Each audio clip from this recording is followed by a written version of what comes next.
He did the mathematics. He figured out how much he lost in his divorce and how many times he had sex with this woman. It was $50,000 per sexual encounter. Ended up dating this woman. But the thing is consider this: 90% of the only consumers are married men, so they are underfucked, but they are over eroticized. So let's talk about this. Say my parents' generation, there was more sex and less exposition. This generation is more exposition and less sex. Yes. And part of the reason why, again, I would recommend you guys read The Value of Others by Ryan Teraband, Psych Hacks, where he talks about women price sex here and men price sex here. And because the price of sex is so different between the two genders, they don't meet for negotiation. And so we see the lowest rate of marriage ever. We see massive amounts of men hooking up with no one. We see huge swaths of men going without sex for 1, 2, 3, 4 years. We didn't see this before. And so the reason why we're seeing this now is because we'll have a woman saying, again, if the average man in the United States makes $59,000 a year and is 5'9", but women on dating apps want a man who makes $200,000 a year and is 6'3", then there's a difference between what she wants from a sexual partner and what men on average can offer and what the price of sex is to them. The difference is so incredibly wide. A woman will say, I want commitment before I have sex. A man will say, I want sex before I have commitment. Do you understand? If these two things, you can't even negotiate from this point. And so because of that, people actually are hooking up less. Where you go back to the 1970s or the 1960s, it was free love, and it was very different situations. Isn't that kind of ironic that like people look back and they're like, oh, the good old days, like when it was less promiscuous, less degenerate. Yeah, people were fucking. Yes. And it was easy for people to have like a second family in a different town. Yes. Because you didn't have social media and stuff. Instagram, that second family. Ruined it for you get us. tired of your family, you go see your other family, and nobody knew. But what about try it before you buy it? You know what I mean? I'm tired of my wife in California. I got to go see the one in Florida. Exactly. You're right about that too. It's like when people talk about the greatest generation, World War II generation, if you go back and you look at the child illegitimacy, but especially during the wartime, where there were illegal abortions going on at that time as well. If you look at the rates, you're like, damn, man, grandma and grandpa really wanted to get after it. It doesn't. Human beings are human beings, no matter what era that they're in. Old folks' homes have like one of the highest rates. The villages, man. The villages, man. Look at the highest rates of STDs. It's like an old folks' home. It's true. Like, and they're the greatest generation. Like they're those degenerate boomers. I learned something new tonight. It's like fuck your credit up right before you're about to you did a co-signer, I got you.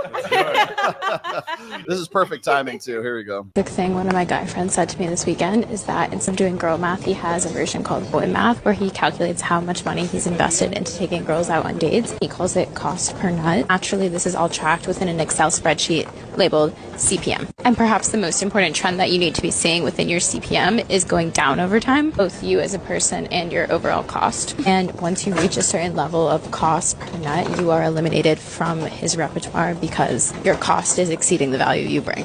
God damn.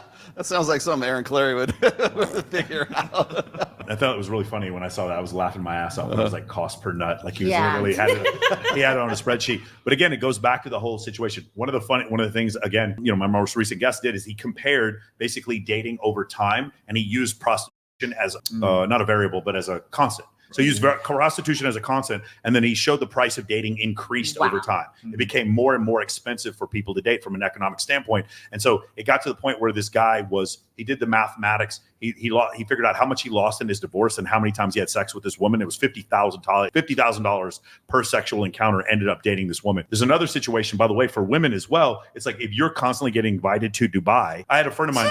He's trying to get this girl to come hang out with him, and she gets invited to a party with French Montana like the same night, and she's like, hey, I got a ditch. I'm going to go hang out with French Montana. From his standpoint, he's like, just come hang out with me. Here's a $50 beer. But from her standpoint, it's like going out with you as a normal dude. I'm missing out on French Montana. This economic cost. Well, if men are like, this is too expensive for me to go date, and women are like, this is too expensive for me to miss this opportunity, nobody's fucking. And if you would look at the numbers, you'll find that men under the age of 30, 63% of them are single. That's the point where we are now. About a third of men don't get to participate in short-term dating. We kind of see it in situations like this because men are becoming more economically knowledgeable about how they're doing it. And while I don't encourage the whole passport bro thing, I'm starting to understand why. I mean, just from a mathematical standpoint, it just gets outrageous. Just put that Anybody have any thoughts about this? Do you have a cost per nut calculator? Hell no. No? No, if you really like How would that work for somebody- women? Oh, dude, I don't know. Like, I feel How many did you like get tonight? her in the whole video, I'm not gonna lie, that was a lot to unbag. I didn't even understand half of the things that she was saying, but I feel like it goes hand in hand with like, oh, women overthinking things. I feel like men are not thinking that deep into it. Like she's like, oh, they got a nut calculator and all that. I don't think men are thinking no, that. they're just like, trying to bust. It's like that one guy was particularly right. I was like, what are you even talking about? A nut calculator? Yeah, I need one. Apparently, Gamma males keep Excel spreadsheets for shit. Like yeah, Excel They spreadsheet. do. That's- Yes. What's a gamma male? It's part of the sociosexual hierarchies. It's alpha, beta, delta, gamma, Sigma? omega. Sigma is not a real thing. Do you know It's the not a real thing. you know the Incredible Hulk? Yeah. Yeah, that's how he He's a gamma. More or less, Gamma rays? gamma rays. Same thing with Spider-Man. He's a gamma. So if he's if anyone an gets the omega, he lives in the basement.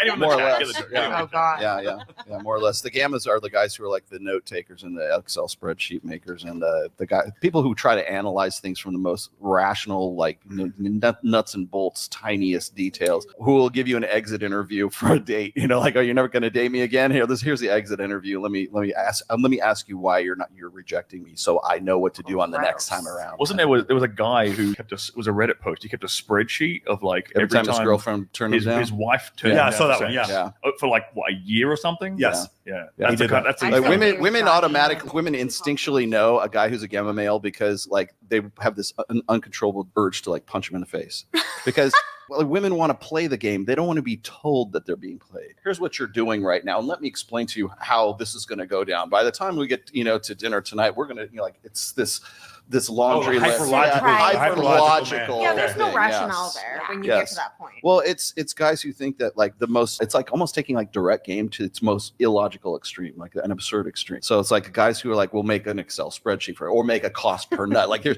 at what point does it become like cost opportunity? It's like, dude, you can go rub one out. Does that count as part Right, of the but nut you're actually calculation? you're making his point for Yeah. him though, right? I'm not the one making the spreadsheet, but if you're aware of the spreadsheet and someone did the math and Right. it came out to these crazy Yes. numbers, To be fair, Riley Reid is now married and very happily Sure. in a relationship. because And she's it's but she not- also stopped filming. It's not, yeah, but that for her choice. But Riley Reid is also not I like would. totally dunking on porn like Mia Khalifa and Right. Jessa Rhodes are. Right. Mia Right. Khalifa, who did porn and then wants porn to be illegal while producing porn on an OnlyFans and having a podcast where her name on the podcast Terrible. is her name on the podcast Still her is name. her name on the podcast is Mia Khalifa. She How about that? She needs to stop using her Yeah. name. Yeah. That's- If it's so bad. Yeah, no, that's clickbait. That's clickbait. Right. The idea, like anybody's watching this, we're not going back to the left. Like you need to deal with the Yeah. world the way that it is now. You can still have your values and raise your children with those values. Like I want you to think of all the freedoms that would have to be taken away by human beings in order to get rid of pornography in the United States of America, where we have the First Amendment. Well, She I makes think a better one of idea. the reasons why everyone's like losing their shit over porn right now is because it's so readily available. It's never been as mass media marketed and as in your face all the time. When I drove here from LA, there was billboards with like girls' only ads on them. Oh yeah, yeah. You Like, can't this is, like, escape. that's how Yeah. like Well, mainstream I don't it know is. if it was a conversation with you. Or I said we're in a time right now where we're over eroticized and under sexualized. Mm, Oh, yes. yeah, So yeah, if yeah. you go and you look at Instagram right now, and I do all the time to do you guys' thumbnails and everything, right? I can't get away from it, right? And maybe it's because of the business that I'm in, but you literally cannot get away from an ass shot when you're going through So- Instagram.